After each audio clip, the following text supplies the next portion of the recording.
Hello, I'm Ted Mendez. I'm in Mr. Fascion's Period 7 U.S. History class, and this is my Richard Nixon biography. For his early life, Richard Milhouse Nixon was born on January 9th, 1913 in Yorba Linda, California. He attended Whittier College, where he excelled as a debater and was elected president of the student body before graduating in 1934. 3 years later, he earned a law degree from Duke University, where he's head of the Student Bar Association, graduated near the top of his class. Nixon launched his political career in 1946, where he defeated a 5-term Democratic incumbent to represent his California district in the U.S. House of Representatives. In 1950, he won a seat in the U.S. Senate. In 1952, General Dwight Eisenhower selected the 39-year-old first-term senator to be his vice presidential running mate.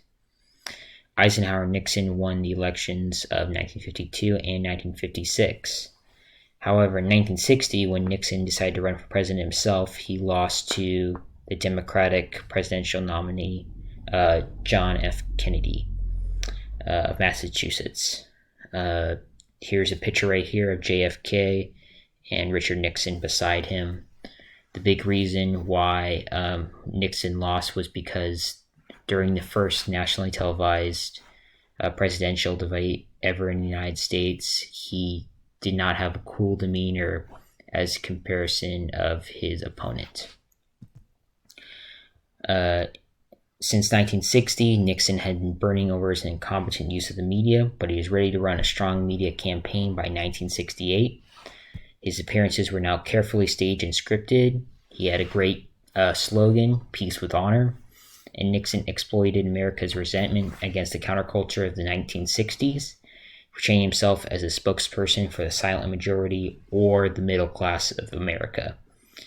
Nixon vowed for a law and order presidency to clean the streets of protesters. However, this was problematic because he was a lawbreaker himself in the future.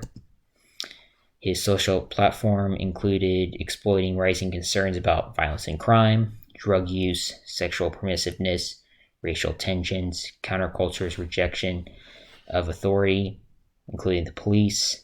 In order to solidify the support of what he called a silent majority, he had to adopt anti-abortion, pro-censorship, and government aid to parochial schools. This platform appealed to the following social conservative people: urban Catholic voters, blue-collar workers, and white Southerners, and some suburbanites. While he's generally a social conservative, Nixon did endorse the Philadelphia Plan of 1969. This plan required Philadelphia contractors to hire at least some African-American workers. By 1970, affirmative action plans began to disturb white male workers, and by the mid-70s, this became a very polarizing racial issue in America. However, this was not his main focus. In 1968, it was the Vietnam War, of course, which would be for most of his first presidential term. And his war plan was focused on peace with honor, where he wanted to end the war, but he also wanted to make sure the United States still looked good dropping out. So his Vietnam platform included asserting the goal of the administration would be to end the war and win peace with the peace and honor. Nixon never directly claimed to have a secret plan to end the war, but he did allow the rumor mill to spin this message of hope to benefit his campaign. In fact, President-elect Nixon did not have any secret plans to end the war, but he believed that they could pound the North Vietnamese to the bargaining table with heavy use of air power. And this picture right here shows Nixon next to Gerald Ford as he's receiving his presidential nomination in 1972. This is 4 years later. And in fact, Gerald Ford becomes president after Nixon's resignation in 1974, which I will get to. These were the 1968 election results. Wallace got most of the Deep South, which was Texas, Mississippi, Alabama, Georgia. As you can see, Nixon got most of the West, California, Oregon, Nevada, etc. And Humphrey got more towards the north with like New York area.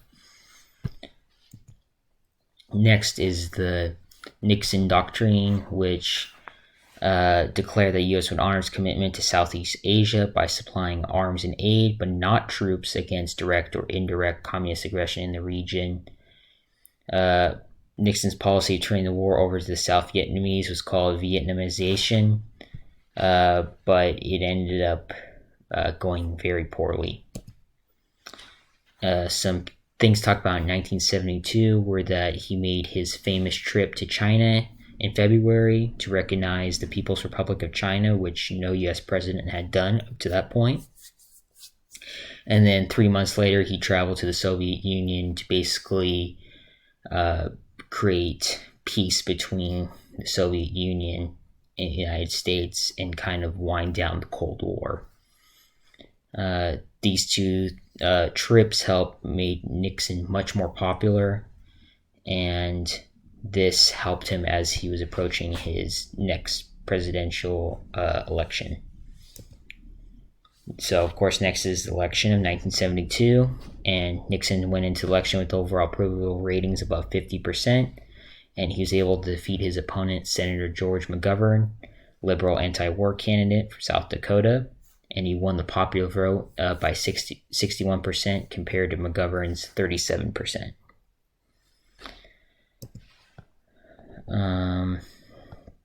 Next is the Pentagon Papers, the Plumbers, and Watergate, leading to his downfall.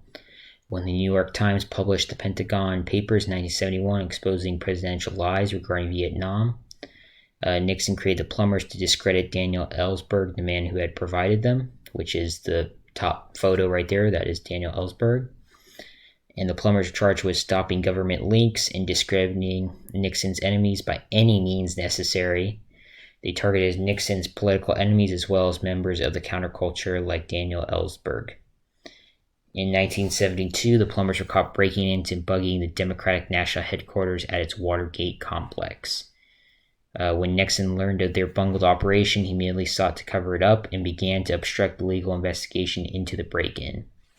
For this government, Nixon would be tried for impeachment and resigned in 1974 to avoid a guilty verdict.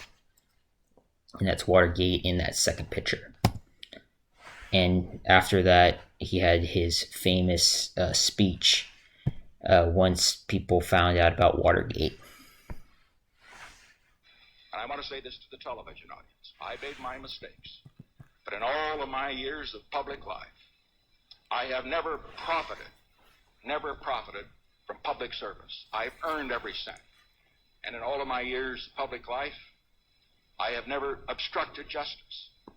And I think, too, that I can say that in my years of public life, that I welcome this kind of examination, because people have got to know whether or not their president's a crook. Well, I'm not a crook. I've earned everything I've got. President? Yes, sir. All right, so moving on to the next slide is... hold on.